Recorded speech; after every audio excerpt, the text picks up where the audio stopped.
ہمارے چینل میں خوش آمدید۔ چلیں شروع کرتے ہیں آج کی کہانی۔ میرا شوہر بہت شکی تھا۔ میری حفاظت اور مجھ پر نظر رکھنے کے لیے اس نے گاؤں سے ایک بوڑھی عورت بلوائی۔ وہ عورت بہت نیک تھی، میری بہت خدمت کرتی۔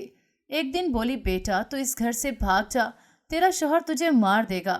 میں بھی ڈر گئی اور گھر سے بھاگ گئی، پر پھر خیال آیا کہ شوہر بوڑھی عورت کو کچھ نہ کہے، اس لیے واپس گھر چلی گئی۔ پر جو ہی کمرے میں قدم رکھا ٹانگیں کانپنے لگی، کیونکہ کمرے کی بڑی دیوار اور بیڈ پر اس عورت کا… میرا نام خالدہ ہے، میں گاؤں میں ہی پلی بڑی تھی۔ شادی کے بعد شہر شفٹ ہونا پڑا۔ گاؤں کی زندگی کی نسبت شہر کی زندگی بہت ہی تیز رفتار تھی۔ یوں لگتا تھا کہ کوئی ریس ہے جس میں سب ایک دوسرے کے پیچھے بھاگ رہے ہیں۔ گاؤں کافی ہرا بھرا تھا، ہر طرف لہلہاتے کھیت تھے، ٹیوب ویل تھے، ٹھنڈے پانی کے چشمے تھے۔ گو کہ یہاں ضروریات زندگی کی تمام سہولیات میسر نہیں تھیں، مگر پھر بھی یہاں ایک عجیب سا سکون تھا جو روح تک کو سرور بخشتا تھا۔ موسم گرما میں ہم سب دوستیں مل کر گاؤں کی نہر کنارے بیٹھ جایا کرتی تھیں اور وہاں لگے درخت سے ٹیک لگا کر گھنٹوں باتیں کیا کرتی تھیں۔ ہمارے گاؤں میں لڑکیوں کا ایک ہی سکول تھا۔ گاؤں کی لڑکیاں اسی سکول میں پڑھنے جاتی تھی۔ یہ سکول میٹرک تک تھا، اس سے آگے کالج نہیں تھا۔ کالج پڑھنے کے لیے شہر جا کر رہنا پڑتا تھا، جس کی وجہ سے بہت کم والدین اپنی بچیوں کو کالج بھیجتے تھے۔ میرے والدین نے بھی مجھے کالج بھیجا تھا پڑھنے کے لیے۔ اس سے پہلے کی تعلیم میں نے گاؤں کے اسکول میں ہی حاصل کی تھی۔ ہمارا جوائنٹ فیملی سسٹم تھا جس میں میری 2 کنواری پھوپھیاں، 2 چاچو اور ایک تایا رہتے تھے۔ میری پھوپھو بھی دونوں اعلیٰ تعلیم یافتہ تھیں، مگر اب تک ان کے جوڑ کا کوئی رشتہ نہیں ملا تھا۔ یہ تو بس ایک بہانہ تھا۔ دراصل ہمارے خاندان کا رواج تھا کہ خاندان سے باہر شادیاں نہیں کی جاتی تھیں۔ بے شک بیٹیوں کو گھر بٹھا بٹھا کر بوڑھا کر دیا جاتا، یا خاندان میں کوئی بھی بے جوڑ رشتہ ڈھونڈ کر اس کے ساتھ زبردستی بیاہ دیا جاتا۔ اس طرح کے بے جوڑ رشتوں کی بہت سی مثالیں ہمارے آس پاس موجود تھیں۔ میری اپنی تایا کی بیٹی کی شادی ایک ذہنی معذور کے ساتھ کر دی گئی۔ وہ بہت ہی خوبصورت تھی اور پڑھی لکھی بھی، مگر اس کے والدین پڑھانے کے باوجود بھی اس کی شادی ایک ایسے شخص سے کروا چکے تھے جس سے اپنے آپ کا بھی پتہ نہیں تھا۔ وہ بیچاری بہت ہی بری صورتحال میں پھنس گئی تھی۔ مجھے لگتا تھا کہ وہ بھی کہیں پاگل نہ ہو جائے۔ وہ بہت کم میکے آتی تھی، مگر جب بھی آتی تھی تو بہت ہی پریشان رہتی تھی، اکثر اوقات روتی رہتی تھی۔ اس کو دیکھ کر سب کو افسوس ہوتا تھا کہ اتنی پیاری اور سمجھدار لڑکی کی زندگی کو اتنے بڑے امتحان میں ڈال دیا تھا اس کے والدین کے غلط فیصلے نے۔ اس کی جوانی، اس کا حسن، اس کی تعلیم سب رولتی تھی۔ ہم اس کا یہ حال دیکھ کر اپنا انجام سوچ کے تھرا کے رہ جاتی تھیں۔ ہم جانتے تھے کہ ہمارے والدین ہمیں بے شک جتنی مرضی اعلیٰ تعلیم دلوا دیں، جتنی مرضی آزادی دے دیں، مگر وقت آنے پر وہ ہمیں کسی بھی بے جوڑ رشتے میں باندھ کر ہماری آزادی کی راہیں سلب کر دیں گے، یا پھر ہمیں عمر بھر اچھے رشتوں کے انتظار میں گھر پر بٹھا دیا جاتا تھا۔ ہماری برادری کی کتنی ہی لڑکیاں اچھے رشتوں کے انتظار میں ماں باپ کی دہلیز پر ہی بوڑھی ہوتی جا رہی تھیں۔ میری اپنی پھوپھوں کی غیر برادری سے کئی پڑھے لکھے لوگوں کے رشتے آئے تھے، مگر ان میں سے ایک بھی رشتہ کسی نے قبول نہیں کیا۔ گھر والوں کے بقول غیر برادری میں رشتہ کر کے ناک نہیں کٹوانی۔ برادری والوں کے سامنے ان سب کو برادری کی تو بڑی فکر تھی، مگر ان لڑکیوں پر ظلم کرتے ہوئے یہ خیال نہیں آتا تھا کہ اللہ کو ان کے بارے میں کیا جواب دیں گے۔ انہیں تو بس برادری کا ہی ڈر اور غم تھا، وہ بس اسی ایک چیز کا دم بھرتے تھے۔ میرا تو ان سب چیزوں سے دل اکتاتا تھا۔ مجھے سمجھ نہیں آتی تھی کہ اگر یہی سب کرنا ہوتا ہے انہوں نے ہمارے ساتھ، تو ہمیں پڑھاتے کیوں تھے؟ کیوں ہمارے دماغ کے بند دریچوں کو کھولتے تھے؟ کیوں ہمیں آگاہی دیتے تھے؟ جب پابند سلاسل ہی کرنا تھا تو زنجیر پا کرنے سے پہلے یہ کون سی آزادی تھی جس کا ذائقہ چکھایا جاتا تھا اور پھر امرت کو ہمیشہ کے لیے چھین لیا جاتا تھا؟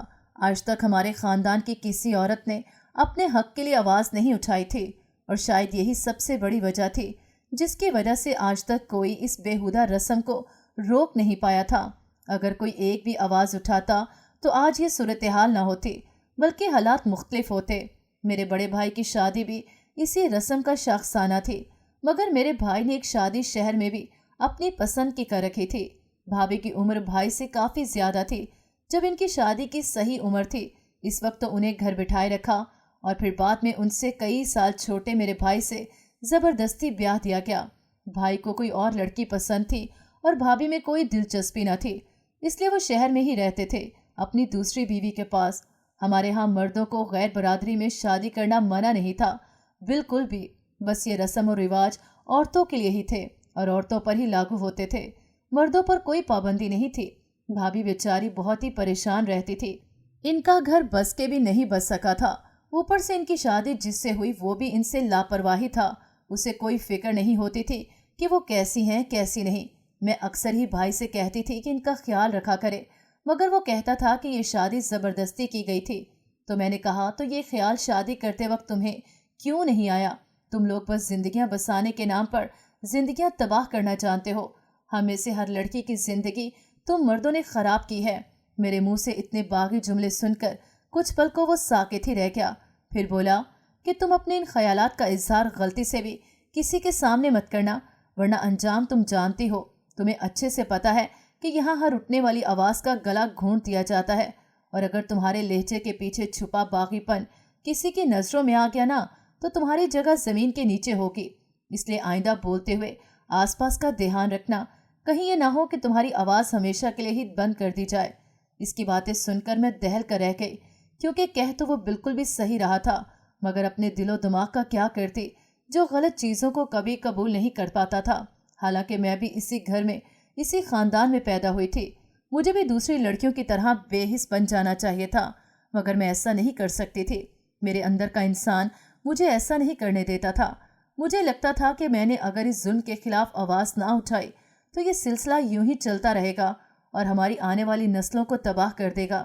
مگر میں کیا کرتی اور کیسے کرتی، میرے کچھ سمجھ نہیں آ رہا تھا، کچھ سجائی نہیں دے رہا تھا۔ وقت نہ جانے مجھے کس موڑ پر جا کر کھڑا کرتے، کوئی میرے ساتھ کھڑا بھی ہوگا یا نہیں، اور اس کا انجام کیا ہوگا، مجھے یہ سب بالکل بھی نہیں پتا تھا۔ مگر ایک بات تھی جو میں نے سوچ لی تھی، اور وہ یہ کہ میں ہر حال میں کبھی نہ کبھی کسی نہ کسی صورتحال میں بھی ضرور آواز اٹھاؤں گی۔ گاؤں میں میری دوستی بہت سی لڑکیوں سے تھی، ان میں سے بیشتر ہماری برادری کی نہیں تھیں، اور جب بھی ان کے ہاں کوئی شادی وغیرہ ہوتی تو میں دیکھتی تھی کہ وہ لوگ بے جوڑ شادی نہیں بناتے تھے، بلکہ ان کے ہاں بہت اچھے رشتے بنائے جاتے تھے۔ یوں وہ سب آپس میں بہت خوش رہتے تھے۔ ایک ہمارا ہی گھر تھا جہاں یہ سب فضول رسمیں مانی جاتی تھیں اور ان پر سختی سے عمل بھی کیا جاتا تھا، اور یہی وجہ تھی کہ کوئی بھی لڑکی ان سب باتوں کے خلاف آواز نہیں اٹھاتی تھی۔ میرے گھر والے غیر برادری والوں سے میل جول پسند نہیں کرتے تھے، مگر میں ایسا کچھ نہیں سوچتی تھی، نہ ہی ایسی باتوں کو مانتی تھی۔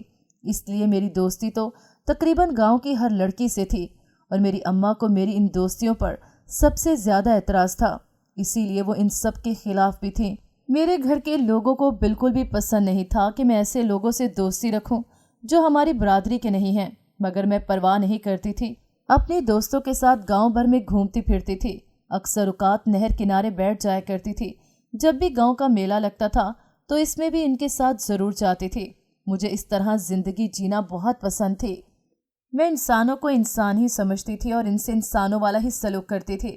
مجھے گاؤں کی شادیاں دیکھنے کا بڑا شوق تھا، مگر میری اماں مجھے ان شادیوں میں نہیں جانے دیتی تھی۔ فریدہ میری دوست تھی اور وہیں ہمارے گاؤں میں ہی رہتی تھی۔ اس کے 2 بھائی تھے اور ایک بڑی بہن۔ اس کی بہن کی اور ایک بھائی کی شادی تھی اور اس نے مجھے بھی اس شادی میں بلایا تھا۔ میں نہیں جانتی تھی کہ اماں مجھے اس شادی میں جانے بھی دیں گی یا نہیں، کیونکہ اماں کو بالکل بھی پسند نہیں تھا کہ میں کسی غیر برادری کی لڑکی سے تعلقات رکھوں، ان سے میل جول رکھوں۔ میری ماں کو بھی برادری کا ضم تھا، وہ زیادہ پڑھی لکھی نہیں تھیں، تبھی وہ بآسانی ان باتوں پر یقین کر لیتی تھیں جو خاندان والوں کی طرف سے انہیں بتائی جاتی تھیں۔ انہیں وہ سبق بچپن سے رٹائے گئے تھے۔ اماں کے میکے میں پڑھائی کا کوئی تصور نہیں تھا، اور شاید صحیح ہی تھا، کیونکہ فائدہ تو کوئی نہیں تھا جب کوئی کچھ کرتا ہی نہیں تھا اپنے حق کے لیے۔ جاہلوں کی طرح غلط پر سر جھکا دیتے تھے، تو اس سے زیادہ تو ان پڑھ رہنا ہی بہتر تھا۔ میں کبھی کبھی یہ سب سوچتے ہوئے بہت تلخ ہو جاتی تھی اور سوچتی تھی کہ بیٹیاں آج بھی بیاہی جاتی ہیں، بس طریقہ بدل لیا گیا ہے، ورنہ باقی زندہ درگور تو انہیں آج بھی کیا جاتا ہے، اور اس کی کئی مثالیں بھری پڑی تھیں۔ ہمارے گاؤں میں ایک وڈیرا تھا، وہ ہماری ہی برادری کا تھا۔ اس کے 2 بیٹے تھے اور 4 بیٹیاں، وہ بھی نسولوں پر سختی سے عمل پیرا تھا۔ تبھی اس نے اپنے گھر میں 2 بوڑھی ہوتی بیٹیوں کو بٹھا رکھا تھا، صرف اور صرف برادری میں رشتے نہ ملنے کی وجہ سے۔ اس کا ایک بیٹا تو باپ کی طرح ہی تھا، مغرور اور چال باز، علاقے کے لوگوں کو اپنی مٹھی میں رکھنا